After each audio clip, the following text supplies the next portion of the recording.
Oilers fans, I'm here alongside Darby Llewellyn, one of the many new faces to the team this year. Starting off with you, I mean, you're a Michigan native, so hockey's obviously pretty popular up there. But what got you started in hockey, say, in comparison to some other sports? Or if you did play other sports, what other sports you play? I guess I'd say like my brother first and foremost. Like my brother's 7 years older than me, and he played hockey since I can remember. Apparently, when I was 2 weeks old, that was the first time I went into a hockey rink to watch my brother play. But obviously, I don't remember that. But my dad pushed us both kind of to play, and he played growing up. Being from Saskatchewan, it was kind of only normal to have your kids play hockey as well and follow suit step. Um, I played lacrosse as well. I had to give it up when I decided to go the major junior route because obviously there wasn't quite enough time for both. But I loved both sports. Hockey was just something I was a little bit more passionate about. Is your dad being from Saskatchewan maybe one of the reasons that kind of led you to go the major junior route as opposed to the college route? I think it had a lot to do with it, but the other side of things is my brother played at the University of Michigan. Us being from Ann Arbor, I got to see a whole different side of things, and I didn't really, for me, I didn't know if it was the right route to go to school, and that's why I chose it more so than really my dad pushing out on me. Yeah. But speaking of school, when you're a kid, did you kind of have any favorite subjects, or is there any kind of part of the day you liked more than the others? Usually guys say lunch or recess, right? But anything else you I kind of was a huge like geography and history buff. Like even yeah. to this day, like I still love learning about like areas and like certain hot zones and stuff like that, and just history parts. Like I lived in Europe last year in Czech Republic, and just to kind of go around and see some of the ruins that are still there from the wars and all that was just some of the coolest things I've ever experienced. Yeah, I got to go to the Czech Republic a few years ago. It's a crazy, awesome place. I mean, it's wonderful there. Obviously, Different. you didn't spend as much time there as you did, and I mean, you said obviously you had a good experience there. And what led you to go overseas last season, and also just kind of generally, how was your experience there? I mean, I loved it. I was lucky enough to be surrounded by a good core group of guys that could speak English, which was fortunate for me, not knowing the language and it being a very difficult language to learn.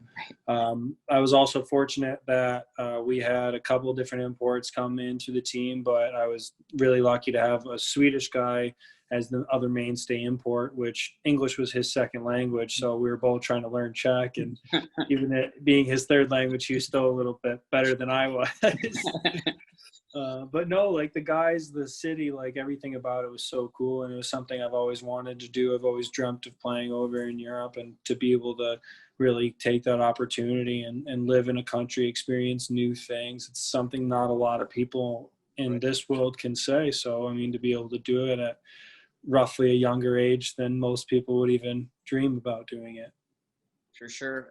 With going to Europe and coming back here, is there an adjustment maybe in the style of play? Obviously, we've only had 2 games down the road here so far, but Well, it's definitely a little bit more physical because there's not as much ice, obviously. But thankfully, I've always practiced on the small ice. Even when I was a kid and we played on big ice, we would always practice on the smaller ice. So it wasn't too much of an adjustment. I was already skating on small ice all summer before everything was completely shut down. right. And you talked about your brother playing as well, playing in the ECHL.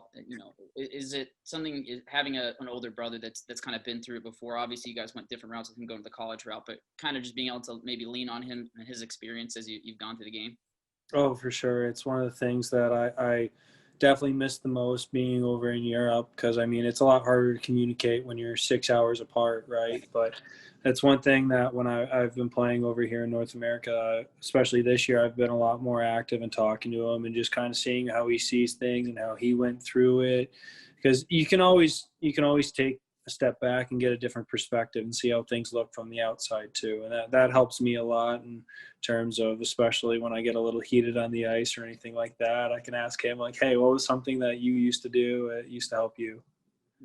Kind of switching gears here, rolling more toward, you in your free time, obviously, once again, this year, a little different, but, maybe in a typical year, what would you be doing when you're away from the rink? And then this year with what's kind of different and what have you picked up maybe to fill some of that downtime you've got?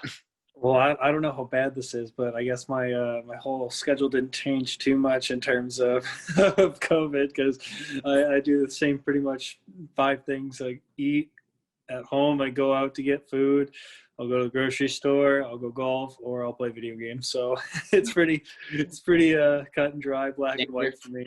I think most guys, the two biggest hobbies they have, right? Like golfing and video games. What Yeah. kind of video games do you typically play? And do you know what your golf handicap is? My golf handicap is not good. I would say probably like I shoot around 95 is what I got it down to, and I was happy with that. Yeah.